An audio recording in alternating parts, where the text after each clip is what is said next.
Welcome to the Honest Podcast. I'm AJ and this is Lauren. We're co-founders of Honest London. Today's podcast is all about influencers. You know, the people that influence us to do good, the people that make us want things, and the influencers who are all about themselves. Well, we're currently in a lockdown, so we apologize for any dogs barking, the internet going crazy, or you never know, something could just happen. So pre-warning, we're in lockdown mode. Anyway, today's show is going to be a little bit longer than usual, but following our blog earlier on in the week, we wanted to explore how influencers are really showcasing themselves during the lockdown, especially as the pandemic is proving to be very sensitive for everybody. So what will the show cover today? Well, we'll be talking about the blog. We'll be talking about what a lifestyle influencer actually is, the common mistakes lifestyle influencers make, the difference between influencers during lockdown, and what they should be doing. We'll be talking about how they should be posting, and also we'll be answering your questions that you posted on Instagram in terms of what you actually think and want to know about these influencers. So, why are we qualified to talk about this? Well, Honest London is a comms agency. We do digital marketing, PR for both brands and celebrities. Both Lauren and I have had agency experience, we've had in-house experience, and we've been on the side of the media and press. So we feel that we have a 360 viewpoint in terms of being able to answer these questions and have an opinion. At least there are opinions, and we'll be honest about it. So a little bit about ourselves. Lauren, she works in our celebrity section, looking after the clients, mainly focusing on high net worth celebrities and social media stars. I look after the strategy and brands. So on today's show, Lauren's going to be doing most of the talking, so it'll probably give me a chance to take a few Zs or Zs or a bit of a nap, whichever. Anyway, because Lauren's going to do all the talking today, a little bit of experience about Lauren. She's had over 8 years of experience looking after celebrities that have over 20 million followers on Instagram, A-listers, influencers, TikTok stars, YouTubers, Eurovision legends, you name it, she's covered it. Myself, well, I've covered everything from brand strategy, PR communications, crisis and issues, and also combining my journalist experience as well. I think I come and complement Lauren pretty well. So as a team, we're pretty good at what we do, or we'd like to think so. So without further ado, now I'm going to put you through to, no, I'm not going to put you through. Okay. We're a phone line. Exactly. I'm going to pass you on to Dorothy in accounts. I'm transferring your call through to the accounts department. Your call is very important to us. Please hold. Okay. All right. Hold on. We put a blog out on influencers and how influencers should be behaving during this pandemic. So, Lauren, why don't you tell us more about the blog? Yeah. Hello. So this was the infamous blog, and long story short, I wrote it in about half an hour, if that. Wasn't planning on it being seen by many people. We write our blogs on a perspective of helping our Google rankings, like most companies. And to put it out there, usually we get about 50 or 60 clicks a day on our website, bearing in mind we're an agency, so we're not actually that interesting to many people. But I got a notification on my phone from Google Analytics 2 hours after it was posted saying, you've got a traffic spike. What? Really? That's weird. And I had a look, and there was 800 people who had been on the website, and there was 80 people already on there at that one moment. Understandably, I was absolutely bemused. Anyway, we had 1,500 people visit every day for the past 4 days. And this was due to the blog, which was shared like wildfire. Traffic was coming from Instagram stories, Facebook, Twitter, forums, Reddit. It was insane. Even our Instagram somehow gained a following. Again, maybe if you're a brand, it might be a good Instagram account to follow, but it wouldn't be like for your average Joe blogs. And then to make the day even more crazy, I had an influencer, a very, very well-known influencer, contact us, phone us to have it removed. In fact, demanded it be removed. We obviously declined because the traffic was great and we had to be selfish. we didn't mention any names in there. It wasn't actually about one particular influencer either. It was an overall conclusion on how influencers as a whole have been behaving. And yeah, it was just an opinion piece, so we're not going to remove it, but that was quite funny.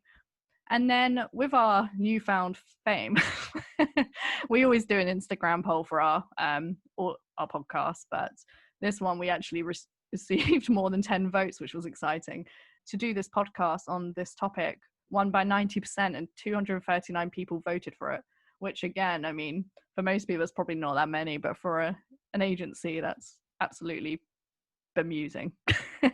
But yeah, that's why we're doing this podcast today.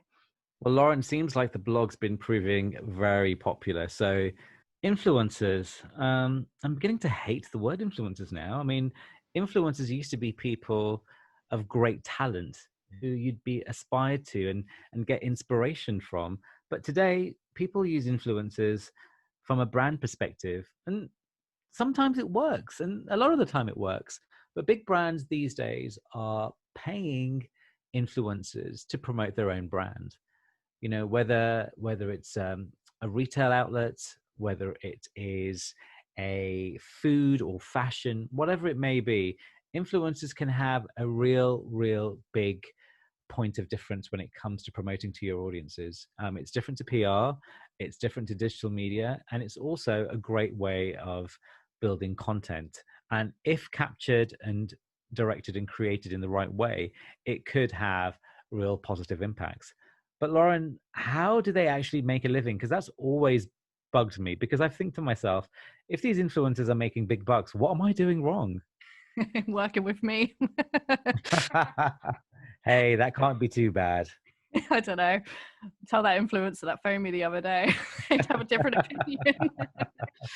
So you've really got to depend on the influencer. They're all very different. And I feel for this episode, we are mainly focusing on lifestyle influence, who, in my opinion, have the best deal in the world. They're getting paid to film their life. And it's essentially like the modern version of the Osbourne show. Do you remember that? It was fantastic, the Ozzy Osbourne show. I do actually. I do, yes. But yeah, for some reason, no one would be interested in my life because I'm not very interesting. But me and AJ were discussing earlier, it seems like not many of these influencers in modern day are that interesting unless we're missing something. But what is a lifestyle influencer? So I Googled this to get an exact definition. And to be honest, I just found that all the definitions so funny. It is literally they film their life, what they eat, what holidays they've booked. And yeah, that's it. That is what they do. But people love it. People watch it. Each to their own. I prefer 90 Day Fiance, which I guess is a more flamboyant version of a influencer. But I'm watching someone's life, but Each to their own. Absolutely hilarious. Recommend. But no, generally they attract a really large engaged audience. Usually these accounts have a very specific niche that makes them attractive. So certain demographic profiles, so like fitness, cooking, fashion. And then you just have some that just don't have anything. They just really do film their life, what they're buying, what they're shopping, what they got at Tesco the other day. But yeah, AJ, how do they make money? So lifestyle influencers. That's what I want to know. How did these influencers who post about their life actually make money? I mean, it's incredible, and you know, I applaud them, but I want to be doing the same. Get your notebook out. Take note, everyone. So lifestyle, they can be found on YouTube and Instagram mainly. So TikTok is obviously becoming massive, but I think for this lifestyle, I think we need to stick with YouTube and Instagram. And I think it's down to it being so visual. So YouTube, you can get ad revenue, you can get sponsors, promotions of items. And with Instagram, they can benefit from ads from brands they've collaborated with, affiliate links, and eventually merch. I mean, one thing that you may notice is that influencers will upload a photo of them posing with a Starbucks outside in quite a ridiculous outfit, not what many others would wear to Starbucks. But if you tap the image on Instagram, you'll see a lot of brands popping up. Now, they're not there to be helpful for you to figure out where they're shopping from. It's probably because they've got either an affiliate link, a collaboration, or something along those lines. Now, luckily, rules are getting real strict, and new laws are about to come in for influencers to make it much harder to hide ads, because obviously for them, it doesn't look great if everything they post is an ad. but it's their job. They've got to make money. But yeah, that's how they make money. It's through collaborations, it's through AdSense. AdSense won't bring in too much on YouTube's front, but it'll be enough for them to make a nice penny, more than the average Joe for sure. So, Lauren, the thing I want to know next is, what are the common mistakes that many lifestyle influencers make? Yeah, so I think we need to tread carefully so we don't piss off every influencer. Otherwise, we're going to be out of business. But but we regularly have lifestyle influencers coming to us for help with their numbers turning sour. And it's usually down to the same mistake every single time. So an influencer will begin their YouTube career, they're usually with their niche. So maybe fitness, food, cleaning, you name it, people will watch it. And they're incredibly relatable because the wealth from influencing hasn't kicked in yet. So this means that you can expect the likes of Primark, H&M, Asda, and maybe on a fancy day, Zara hauls, for example. Something the majority of their audience can go out, they can buy it that day and feel a genuine connection with the creator and someone they're watching on the screen. And essentially a type of bond like friendship through the screen.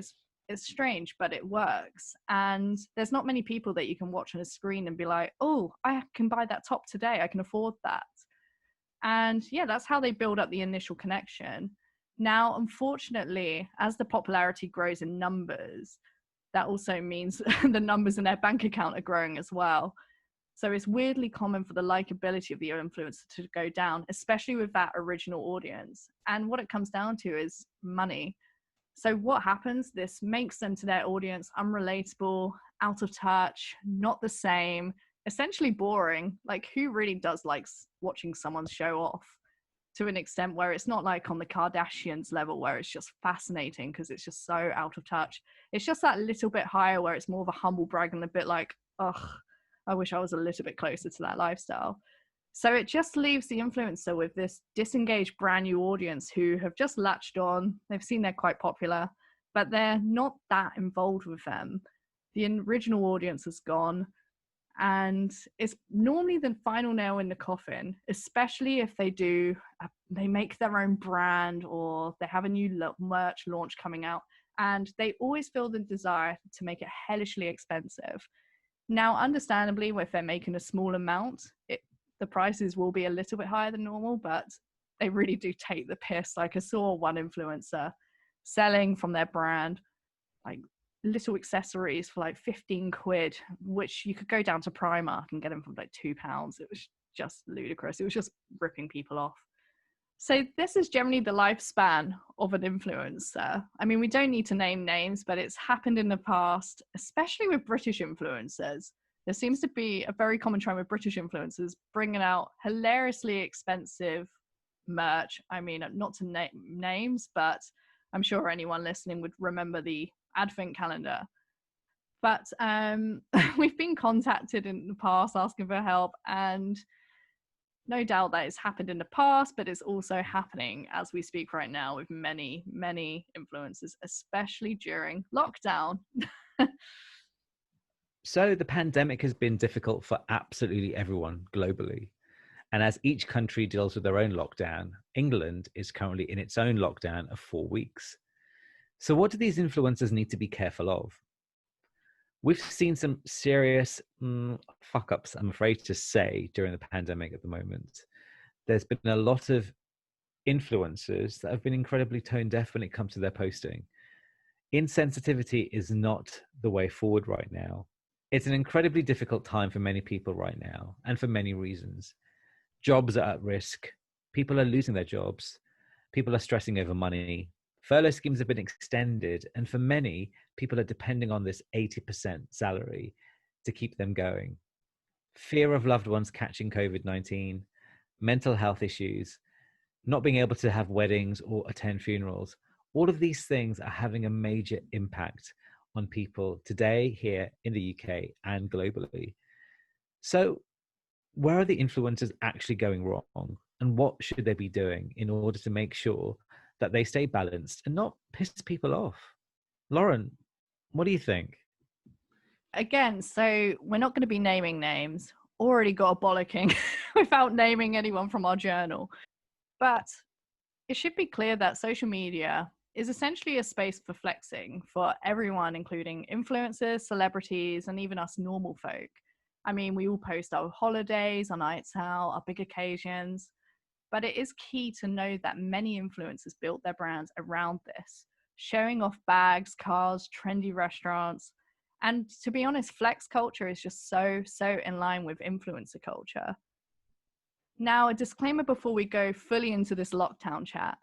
We are fully aware that influencers have feelings and the same worries as most, especially about this pandemic and being in lockdown. But if the influencer wants to keep their account a positive place with new following, higher engagement, and growth, and not pissing off their fans, they need to step back and think before they post in the current climate. Sharing their fears about lockdown will not end well if the influencer pre-COVID specialized in showing off, flexing their shopping, perfect home, lifestyle, and relationships, and all without a 9-to-5 job. Again, we're not insulting the influencers for their lifestyle. I mean, I think me and AJ have made it clear we're pretty jealous of them. Very, I must add. We want to be an influencer. No, I'm joking. We love our work. But from a PR perspective, they need to approach this tactfully. And if they want their account in the green, hearing a celebrity or influencer say, "We're all in this together" from their mansion just isn't tactful. People don't want to hear patronizing messages during a time like this. Ellen was a huge example of this. She did a video on her Twitter with her absolutely gorgeous backdrop of her home saying how we're all in this together. And it's just so tone deaf. It's insane. Now, the majority of the country as of now is stressed to the max about finances, job security, and anyone vulnerable they know catching COVID and not being able to say goodbye.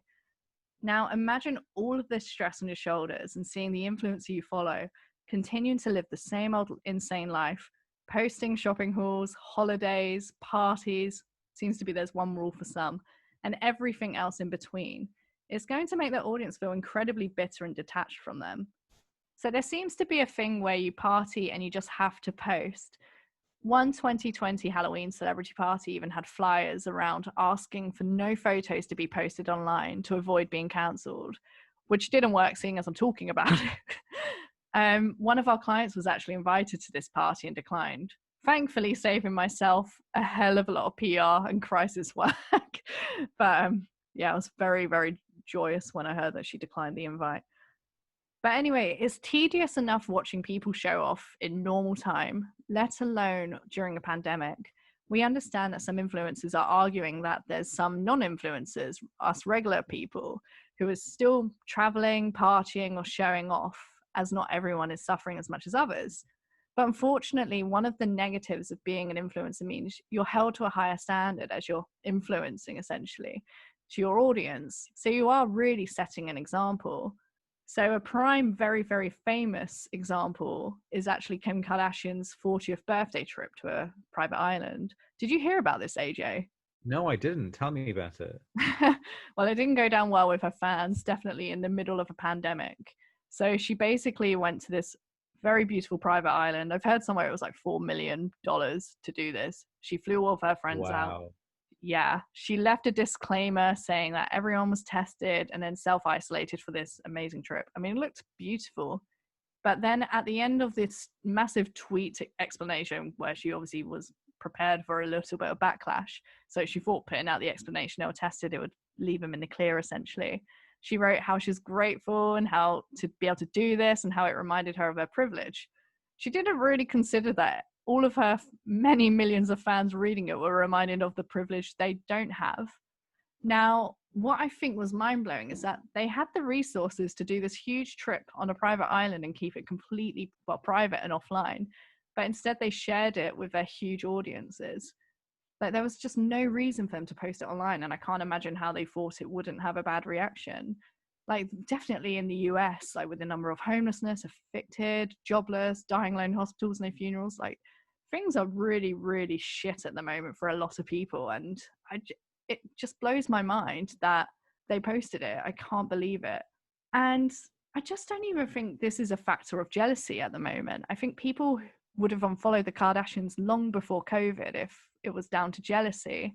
I really do think it's just a highlight of how unfair the world can be, and no one wants to see it right now. Like, as I said, people are really, really having a shit time and no longer using social media, I believe, as an escapism to enjoy watching crazy holidays, purchases that they could only dream to have. But right now, with the world of 2020, where everything sucks and people are having a rough time, people aren't looking for their source of entertainment to be this unachievable celebrity status. It's not fun to watch rich people party and holiday and go on vacation if you're American, just because it feels so much worse. There's a continuous rainstorm this year, and regular people, I feel at the moment, are struggling to see any sunlight. So going back to like more influencer rather than celebrities, I mean, I saw one influencer on YouTube showing off a brand new car purchase along with a ton of shopping and home improvements. Another showing off their beautiful Christmas scene home. It was beautiful, all decorated up because they just couldn't wait for the holiday season. And I just think they just haven't taken one moment to think about the huge percentage of their audience who really will be shitting themselves and losing sleep over the stress of Christmas this year. So I don't think the majority of fans are very annoyed or upset at the influencers at the moment. I just think it's more of a, wow, what poor taste to post something like that this year. So someone actually, after they saw our blog, sent us a screenshot. I mean, I have to say, we must have got over 200 people sending us examples of influencers and posts or particular stories that pissed them off. It's crazy, but this one really stood out to me. I physically cringed. So she sent me a screenshot of an Instagram story where a boyfriend, I believe, of a smaller influencer, like a smaller British influencer, who I both believe make YouTube their full-time job, and he works with his girlfriend. I can't really figure it out, but I don't know. And anyway, he posted that he spent £380 on a pair of designer trainers. And not only did he put that in the middle of a pandemic, whatever, showing off his trainers, he then went as far as ranking them 7 out of 10. AJ, I should send you it. It's hilarious. But he generally ranked a pair of £400 trainers 7 out of 10. Well, if they're going to be 7 out of 10, why spend so much money on them in the first place? I remember you go to the shoe shop, go to Clark's, get your foot measured, walk around, see if they're comfy. Mental. You're showing your age, Lauren. You're showing your age. I know. I used to love that foot machine, actually, where you put your foot in and then the little machine would clamp you in and tell you your size. But yeah, anyway, back to the boyfriend. Yeah, I actually physically cringed. And I think like even the noise came out of my mouth of, oh, I think I actually made that noise because it was just so distasteful. And it was posted less than a week before England went into lockdown. I think it was the day after they announced the lockdown. I was just like, it's just fascinating to me. But yeah, basically for me, like, influencers need to see that publicly they have no money stress. Maybe they do behind the scenes, but if their online persona is essentially showing off, which majority of lifestyle influencers are, they need to take the hit or drastically change their content and remember to stop asking their audience for money, aka what I mean by that is merch sales or using their own brand in lockdown. Like, if they've made their own brand from their popularity, maybe hold off on the launches right now, because don't pressure your audience who like you to try and buy stuff unless you're going to switch up and make profits go to a mental health charity, for example.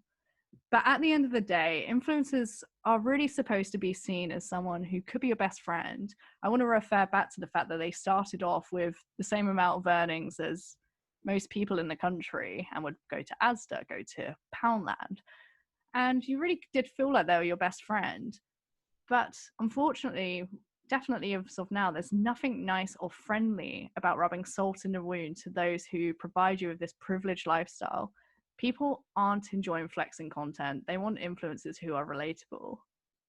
We want to make it clear that there are a lot of influencers and celebrities out there handling the pandemic online brilliantly, such as posting relatable content, experiencing similar things, and being honest.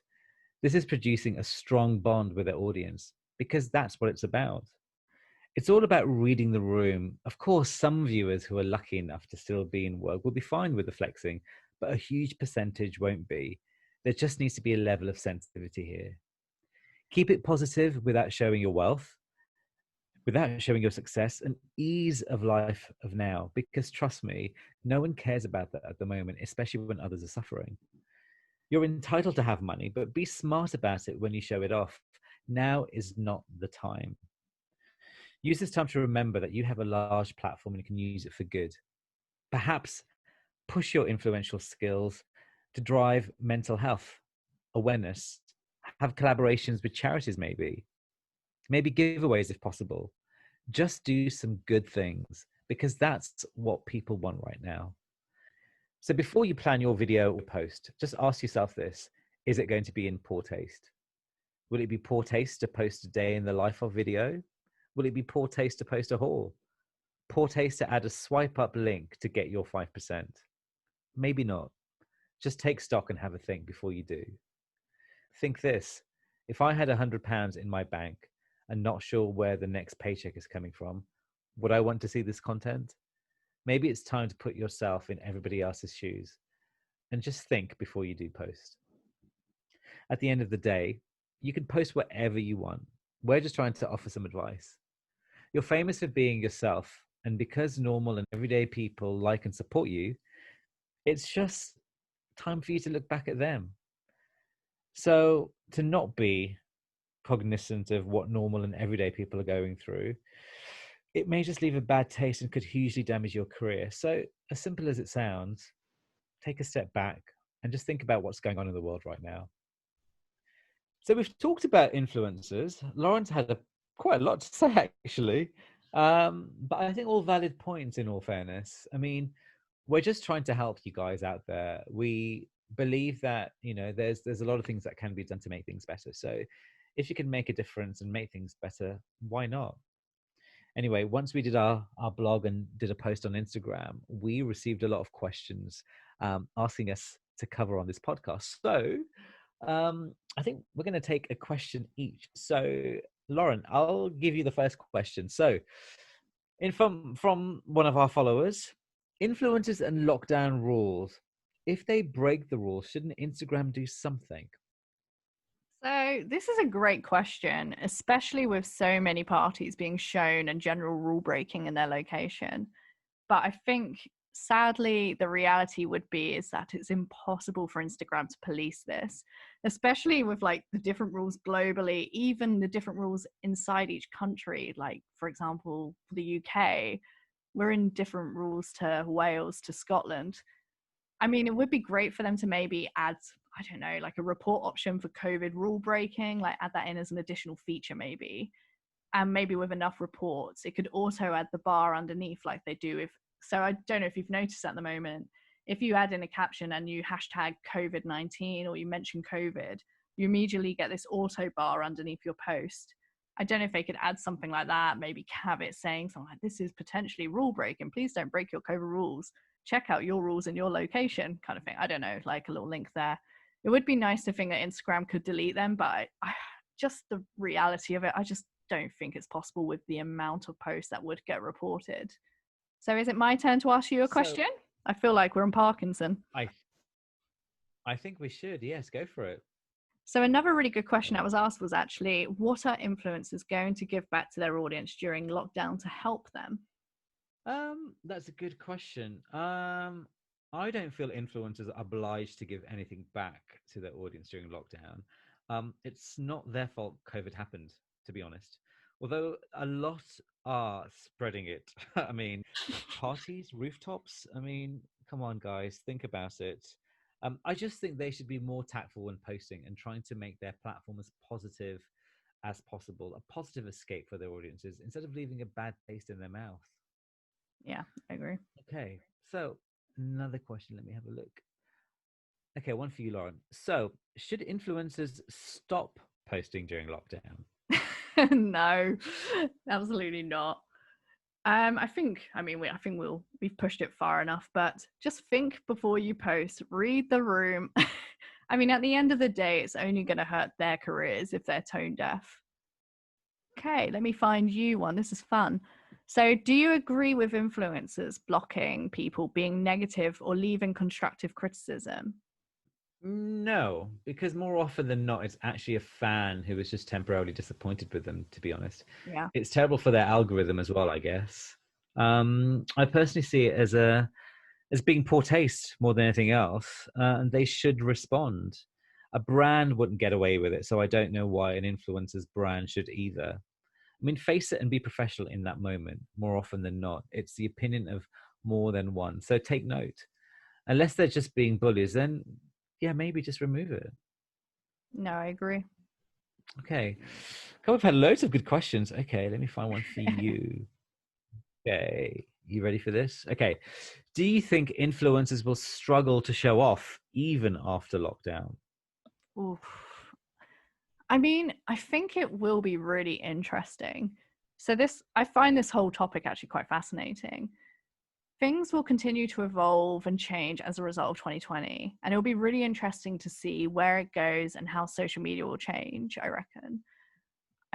I mean, if you think about it, for me, the most popular people, influencers, celebrities right now are those who are fully aware of the current situation and remembering this isn't normal. Like, sit back and think about it. This is crazy. I mean, there was a rampage for loo roll. Like, we had no loo roll. It's crazy. This isn't normal. Like, everyone internationally is going through a similar situation right now, or has done, or will hopefully never experience something like this again, like when it's finally over. I just think when everyone is going through the same shitstorm, essentially, for a content creator, maybe take a step back and reevaluate what you're uploading. I believe, speaking to our own clients actually, and speaking to other influencers, they're definitely nervous. They're being called out left, right, and center. They have never had so much negative feedback before, which in most circumstances have been understandable. I mean, after receiving everyone's print screens, I was shocked. I really felt out of touch actually because I didn't recognize half the influencers. Terrible, but I didn't. There's so many now. But yeah, it's crazy. I mean, the showing off culture is definitely changing. And it could stick, like leaving lifestyle influencers in a really, really difficult position unless they act smart now and really reevaluate what they're doing at the moment if they want to continue their career after. Thank you, Lauren. Well, I think that's the end of our questions. And actually, that's the end of today's podcast. So it's been really interesting talking about influencers during this really interesting time that we're all going through. But hey, if you want to check more information on how we can help celebrities or help you or influencers, then check out honestlondon.co.uk. We are even offering a texting service, so check that out on our website. And for new brands and clients wanting our help, we're offering 20% off in 2020 to help those brands that are currently suffering. So if you need us, we're here to help. We hope you've enjoyed listening to us. Check us out again on honestlondon.co.uk.